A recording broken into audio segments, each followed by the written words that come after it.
Bonjour YouTube, c'est un plaisir de vous retrouver aujourd'hui et aujourd'hui je vous parle encore de Re:Zero, l'épisode 11, la review. C'est parti. Avant de commencer, petite pub pour moi-même, j'ai fait 2 vidéos sur les animés de l'automne en 2020 et les suites d'animés qui vont sortir en fin d'année. Donc je vous invite à les regarder après cette vidéo. C'est parti. En premier, alors là, on a enfin quelques réponses, même s'il y a encore plein d'énigmes derrière. Et on commence, la première partie de l'épisode, c'est tout ce qui se passe avec Béatrice. Donc on l'avait quitté dans l'épisode 10, Subaru qui va voir Béatrice et qui va lui poser des questions, c'est quoi ton livre, pourquoi tu fais ça. On apprend qu'en fait Béatrice elle veut juste mourir, qu'en fait, entre guillemets, ça fait des siècles qu'elle a plus de nouvelles, elle a plus de destin, elle sait plus quoi faire, elle est juste dans l'attente. Ça fait des siècles juste, elle fait rien, elle attend. Elle a plus personne qui la guide ni rien, et en fait elle veut juste mourir.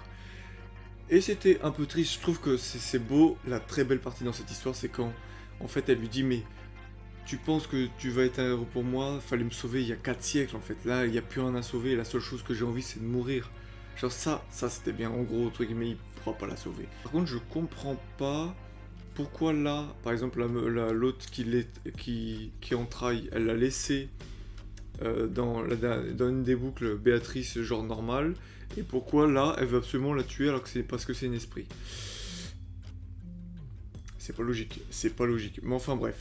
Soit, donc en gros, Béatrice elle veut mourir, donc lui il veut pas la tuer. L'autre égorgeuse d'ogre, elle veut la tuer à sa place, bonne nouvelle et tout, bref. Il se casse, il essaie de se casser. Déjà, je sais même pas pourquoi elle veut se casser alors, parce que elle veut mourir que pas Subaru. Enfin, ça me paraît pas très logique, mais bref. Donc il apporte, il se casse déjà, là, paye comment il se casse, et là on découvre qu'en fait il y avait une enfant qui était en fait la maître des bêtes. Je pense que c'était un peu vendu comme oh révélation, et je pense qu'on l'a tous ressenti et dit ah je m'en bats les couilles quoi. C'est ça le problème, c'est vraiment ça le problème. On a pu voir une petite Béatrice un peu stylée, par contre Subaru qui veut pas tuer des enfants, oui ça passe. Mais ça passe pas. Ça passe pas, je te la vas-y ferme ta gueule. Enfin bref, soit en gros, l'autre est ventreuse, il y a un petit combat. Le combat est stylé quand même, le combat est stylé. À la fin, Béatrice meurt.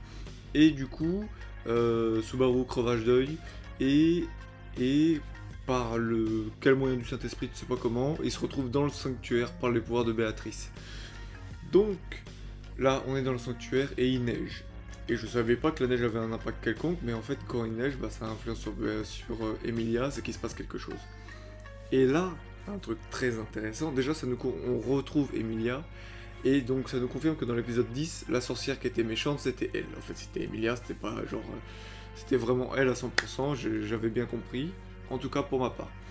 Donc c'était elle, et on voit qu'il y a une sorte d'animosité dans son regard, enfin, il y a une animosité dans son regard, en fait il y a une sorte d'obsession, tellement une peur de l'abandon, tellement une peur qu'on l'aime pas, tellement elle a été rejetée et tout, qu'en fait ça en est devenu un pouvoir maléfique quasiment. C'est en tout cas comme ça que je comprends pour l'instant. Et du coup elle est comme possédée en fait, elle est juste égoïste et juste aimée. Et ça en fait ça rejoint totalement ce qui s'est passé dans l'épisode 10 en fait, où elle disait je t'aime, je t'aime, je t'aime, je t'aime.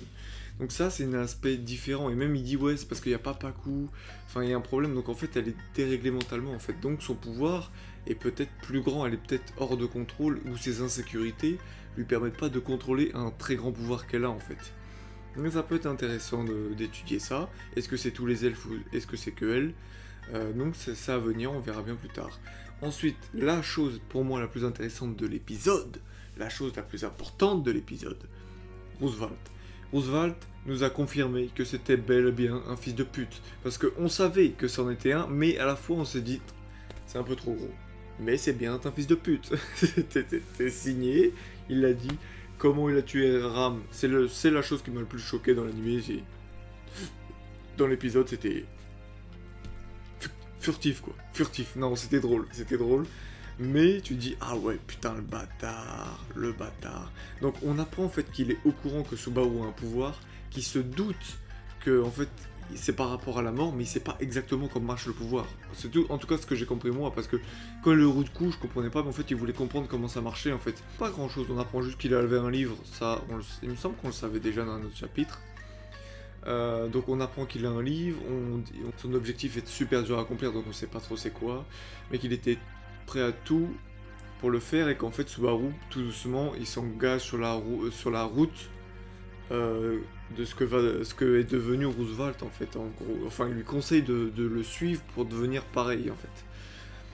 Donc voilà, on voit qu'en fait il y a la deuxième bête magique, les lapins attirés par le mana. Donc en gros, quand Emilia elle est pas bien, donc elle utilise bien son pouvoir, donc c'est bien son pouvoir le problème. Donc quand le pouvoir d'Emilia il est trop fortement utilisé, ça attire la bête magique, et c'est là où tout le monde se fait bouffer. Tu sais quel miracle, il se fait pas bouffer Subaru, et tu retrouves encore Emilia avec un sourire, et où tu vois qu'elle est possédée. Donc, pour conclure, cet épisode était vraiment bien. Pour moi, personnellement, j'ai pas été très touché par la partie Béatrice, parce que c'est pas un personnage que j'apprécie vraiment. Je le trouve, je le trouve quelconque. Donc, ouais, genre la partie de Béatrice, à part le moment où j'ai dit où je trouvais que c'était plutôt bien fait, le fait, ouais, bah t'aurais dû me sauver plus tôt, t'es pas mon héros et tout. Pourquoi t'es pas venu plus tôt? J'ai bien aimé, le reste après c'était un peu vite fait, la scène de combat était cool, et la partie avec Roosevelt et Emilia très intéressante, c'est vraiment un nouvel aspect. Et le problème c'est que le seul argument que j'avais pour Team Rem ou Team Emilia, c'était oui mais genre entre guillemets, Emilia elle cherche pas à tuer tout le temps Subaru ou un truc comme ça, genre ou quand tu te fais niquer par une ogre avec une boule qui te coupe la jambe et tout, ça fait bizarre, mais bon là quand t'as une putain de sorcière qui est prête à tuer tout le monde juste pour elle et juste pour te garder, ça se joue, ça se joue.